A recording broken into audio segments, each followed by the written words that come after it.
I apologize, Mr. Chair. Did you recognize me? Yes, I did. You Thank cut you. out. Okay, thank you, Mr. Chairman. If the purpose of this legislation is to bring truth and healing to the nation, there is no reason to oppose this amendment that I am offering. This amendment ensures that the commission, should it be established, tailors its work on something similar to what the Department of Interior is already doing. To insist that reparations are a plausible recommendation for this partisan commission is both disingenuous and harmful. Insisting on reparations will not bring people together. It will not serve the goal of reconciliation. Reparations have only ever been used as a talking point by Democrat politicians to move a political agenda. For several members serving in this Congress, as well as the sitting vice president of the United States, it has been weaponized in the service of presidential aspirations.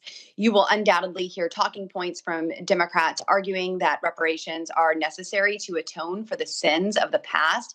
However, it is a flat out illogical and immoral to punish individuals who have had nothing to do with past historical wrongs. It is appropriate to punish the perpetrator of a crime, not his descendant. It is an unserious policy proposal that will lead to the breakdown of our nation's social fabric if it's adopted and becomes normalized. If we in the Congress help establish a norm that a subset of the American population is entitled to compensation from another subset of population, anyone and everyone with a historical grievance could be entitled to reparations, and the process would be never ending. Could individuals claim reparation against those responsible for the 1973 Supreme Court decision Roe v. Wade, which is responsible for the murder of 65 million babies? Could individuals claim reparations against the sponsor of the Davis-Bacon Act, which was developed to, quote, the Democrat sponsor of that bill, to counter a superabundance of African American labor? Could someone lodge a reparations request against the federal government for its implementation of Great Society programs that have contributed to the breakdown of the nuclear family? Could anyone lodge a reparations request against the Democrat constructed welfare state to include Great Society programs that has kept low income Americans stuck in generational poverty? I have no issues with confronting and addressing any historical wrongs, but the use of reparations seems to be less of a real policy proposal and more of a Democrat talking point. Would the It is gentlelady yield for a irresponsible. question? No, it is irresponsible and only serves to pit Americans against each other. Democrats continue to do everything they can to divide Americans based on race and other distinctive social characteristics. All of this amendment does is remove the topic of reparations as a potential recommendation of the commission. Any opposition to this proposal would be a vote in favor of politicizing the commission's work, which is not an outcome anyone here is hoping for. Mr. Chairman, I yield back. Let me recognize myself. First of all, there is no reference in the legislation to reparations, none whatsoever. Now, at the end of the process, and as we're going through the process, recommendations from the commission might come on potentially appropriating resources for mental health support, funerary assistance and services, and other services that would promote healing. Now, in the strict sense of, in terms of the definition just provided by the gentlelady, I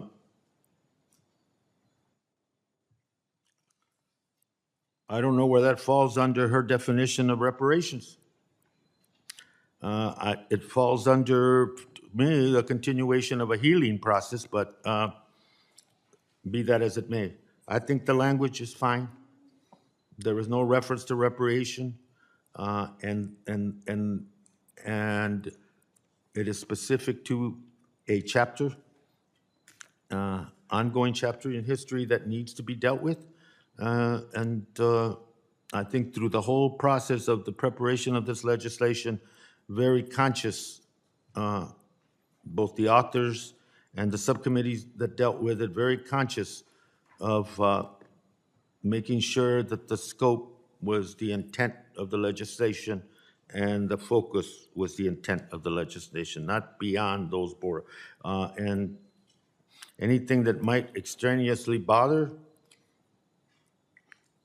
the sponsor of the amendment, politically or otherwise, is not germane to this question and not appropriate in terms of this amendment to the legislation. And with that, I would urge opposition.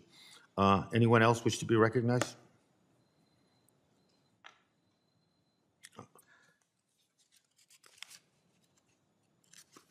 We got a public hearing, a lot of stuff was discussed there.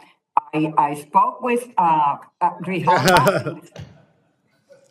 Hearing no further debate, the question is on Boebert Amendment number 1 to the bill. I will pause so the members supporting the legislation, the amendment can indicate by saying aye. All those in, Try that again. all those in favor of the amendment indicate by saying aye. Aye. Aye. All those opposed to the legislation indicate by saying no. No. Nope. In the opinion of chair, the noes have it, and the amendment is not agreed to. Mr. Chairman, Gentlelady would be requesting a recorded vote, if I'm correct? yes, Mr. Chairman. Thank you. And the vote will be postponed pursuant to prior announcement. HR 6707, I'm going to ask, there's a call that I must make back home to, that I must make, and I asked Chairman Huffman if he would please proceed with the rest of the meeting, and I'll return as soon as I can, sir. Thank you. Good luck. No, I'm good. Just, if I don't, Yeah. Happy to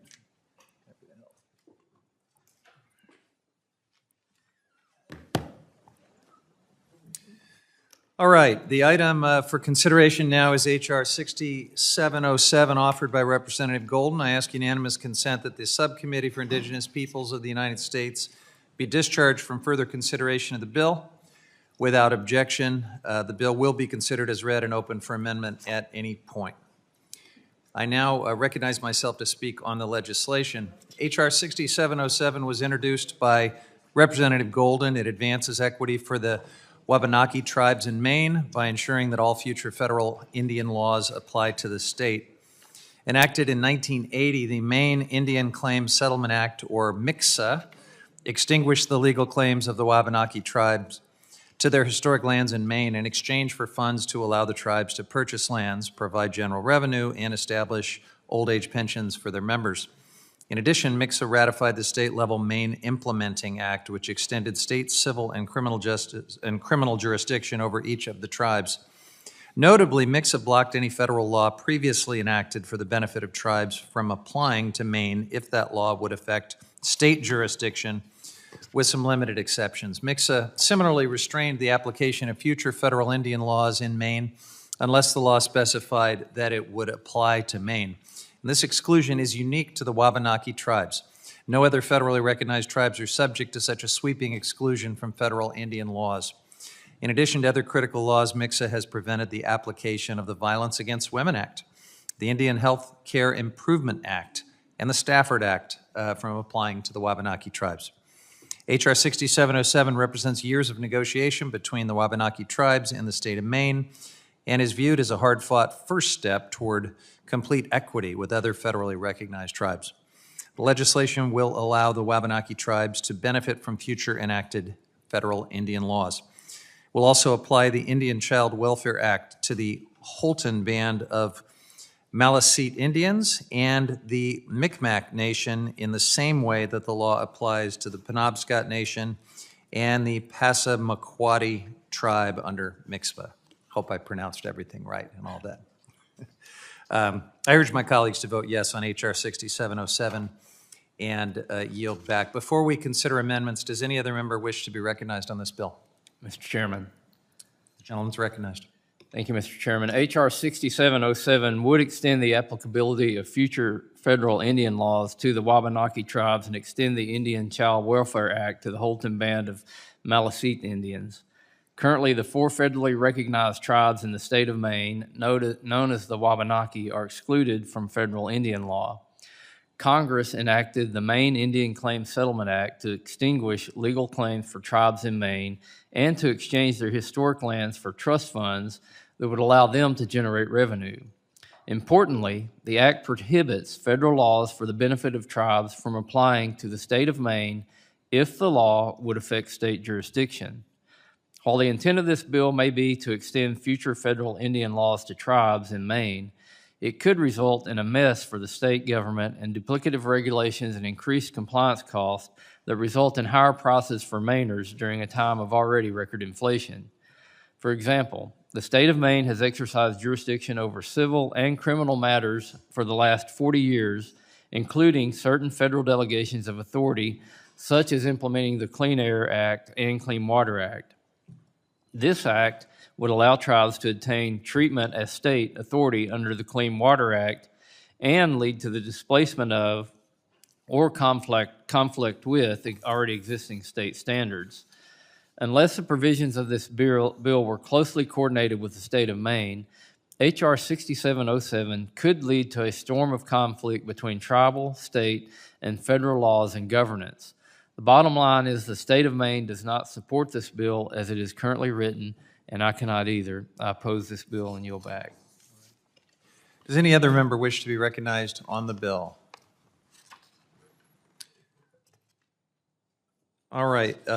Is there further debate before we begin the amendment process? Without objection, hang on a sec.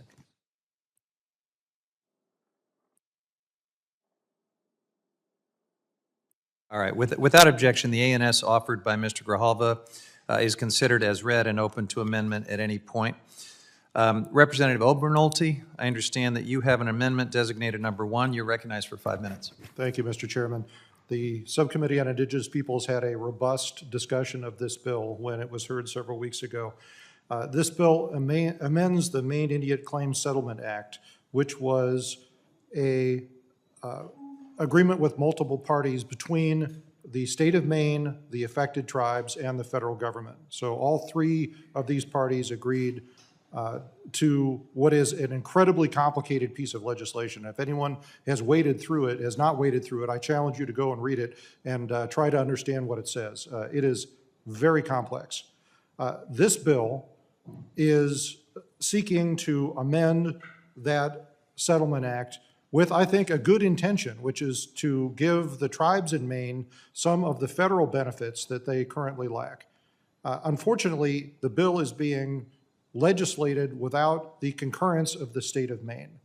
So what came out in the hearing is the fact that in many ways the state has not weighed in on the way that this will affect their relationships with the tribes. So I believe very strongly that the intention of behind this bill is good, but that we should not be wading in and dictating to the state of Maine what their agreement with the tribes should be. So we've gotten some recent indications that the state is engaging on this issue, and I'm in hopes that perhaps we can get to a place where all 3 of these parties can reach an agreement. So this amendment, amendment number 1, makes a very simple change to the bill. It requires a finding by the Department of Interior that some of the concerns that the state of Maine have raised with respect to the bill will not come to fruition, namely that it will not raise energy costs for the people of Maine. The state is concerned that under some federal statutes, such as the Clean Air Act and the Clean Water Act, this would impose substantially higher energy costs on the people of Maine. And I think in an era when we're experiencing the highest gas prices in history and record inflation, that's something we can all sympathize with. So it's a very simple amendment, and I urge its adoption. I yield back. I thank the gentleman. Is there any further comment on the amendment? Ms. McCollum, you're recognized for 5 minutes. Well, we hear from the Maine delegation quite often about the amount of pollution that's coming in from into the state and how it's affecting health and air quality. And I won't get into that that discussion with you right now. I'm just going to take down a subsection of why I think that this is so important. When Congress passed the Violence Against Women Act, Maine had all kinds of objections about letting jurisdiction and prosecution and a whole lot of things against the Violence Against Women Act, and they were using their language with what they had settled with the tribes on it.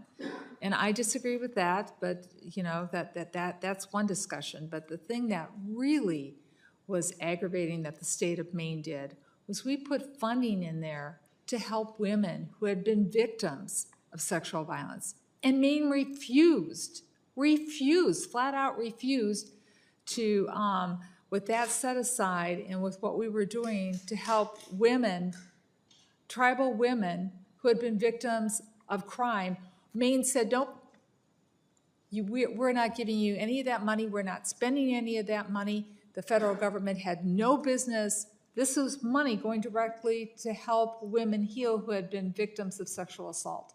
And for that, Maine has, the way that Maine has treated everything that we've tried to do to even help individual, when money has been targeted towards the individual, I'm going to be opposing both amendments that are going to be offered, because that goes beyond the pale. We all voted as members of Congress that women who had been victims of sexual violence, tribal women, were going to get the help that they needed. And the state of Maine said, nope, that's not allowed. And so just for that pure reason, and I think you can hear my passion on this, I'm going to be opposing your amendments and anything to take this bill down. I've had enough of bureaucrats in Maine telling us when we're trying to provide healing opportunities for women, nope, you don't get it because this is the way we interpret Maine law when it comes to tribal rights. And I know that's not your intention, but I want you to know my intention, why I'm not going to be voting for anything to dilute this bill. Does any other member wish to speak on this amendment? Mr. Chairman.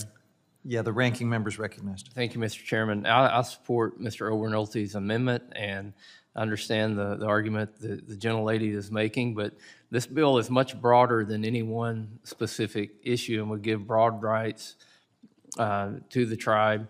And there appears to be a disconnect between the congressional delegation in Maine and the state of Maine. And the gentleman's amendment simply would require there to be an assessment on whether this was going to raise energy prices on Mainers before this law went into effect. I appreciate Mr. Overnolte's amendment and taking the time to look at what effects this bill would cost before it went into effect. I urge you all to support this amendment, and I yield back. All right, I recognize myself next, and I just want to point out that this bill has nothing to do with energy policy. It would allow future federal Indian laws to apply to the federally recognized tribes in Maine. The application of existing federal laws would remain unchanged.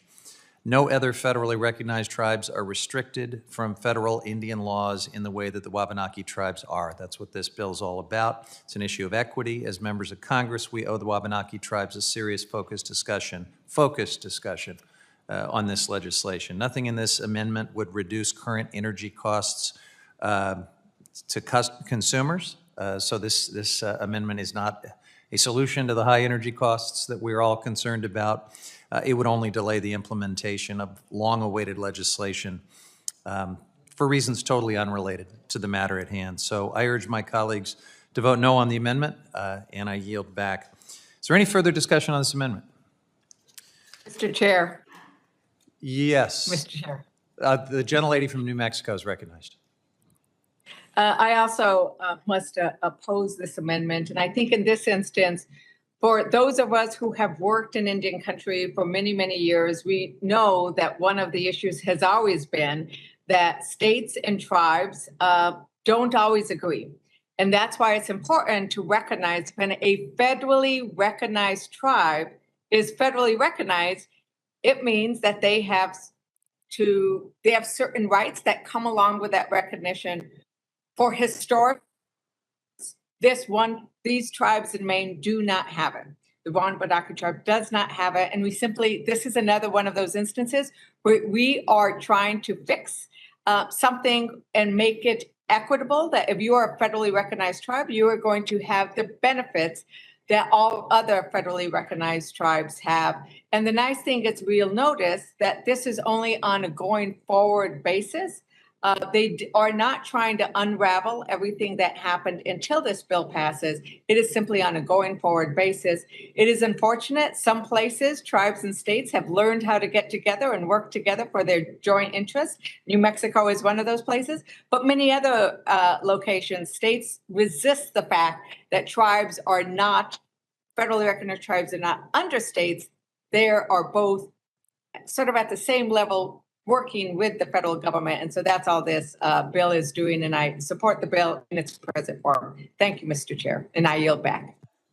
Thank you. Are there any other members that wish to speak? Yes, gentleman from Idaho. Thank you, Mr. Chairman. Yield my time to Mr. Obernolte. Mr. Obernolte, you're recognized. I thank the gentleman for yielding. I just would like us to think about what we're doing here for a moment. So we in the United States believe in a system of federalism. We've given our states jurisdiction over some matters, and our federal Constitution allows the federal government to claim preeminence in a narrow domain, which does not include interfering with the legal agreements that the states have entered into.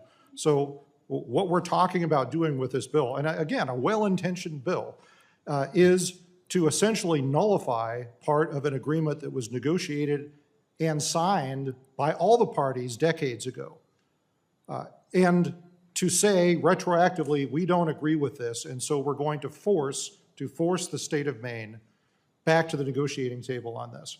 So I fear not only the consequences of that decision, but I also fear the precedent that might be set here. I mean, are we really saying to any tribe in the country, if you have a dispute with your state, come to Congress and ask us to nullify agreements that you've entered into? I just think that sets a very dangerous precedent, and I don't think the things that we're asking of the tribe in the state of Maine here are unreasonable. So I'll yield back. Hearing no further debate, the question is on the Obernolte Amendment number 1 to the bill. I'll pause so that members joining remotely can unmute. All those in favor say aye. Aye. All those opposed say no. No. In the opinion of the chair, the noes have it, and the amendment is not agreed to. Representative Obernolte, I understand you have another amendment, designated number 2. You are recognized for 5 minutes. Well, thank you, Mr. Chairman.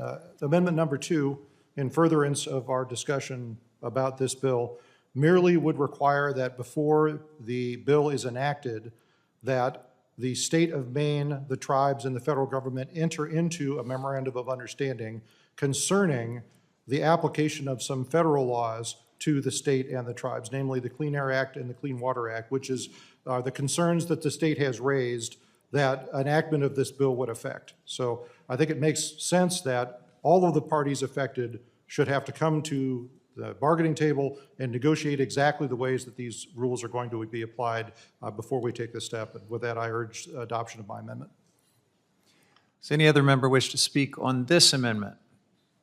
Mr. Chairman. Yes, ranking member is recognized. Thank you, Mr. Chairman. As the gentleman noted, this bill would simply, or amendment would simply require an MOU between the state and the tribe on how the day-to-day business and activities of the state would be conducted. Under current law, the state carries out certain functions under the Clean Air and the Clean Water Act, and this bill would totally upend that. So I think it's good governance, and it makes sense that if this bill somehow gets pushed through and signed into law, that at least there's a memorandum of understanding so that we don't turn the actions and the activities of the state government totally upside down. This is a common sense, good governance amendment. I support it, and I urge our colleagues to support it. I thank the gentleman. I recognize myself for 5 minutes. Let me be very clear. This legislation has no effect, none whatsoever, on the Clean Air Act, the Clean Water Act. These things are already codified into law. If this legislation is passed, it would have no effect on the application of existing federal laws to the state of Maine. This legislation takes a deliberately narrow approach to this very unique situation which we've described, where the Wabanaki tribes are treated very uniquely.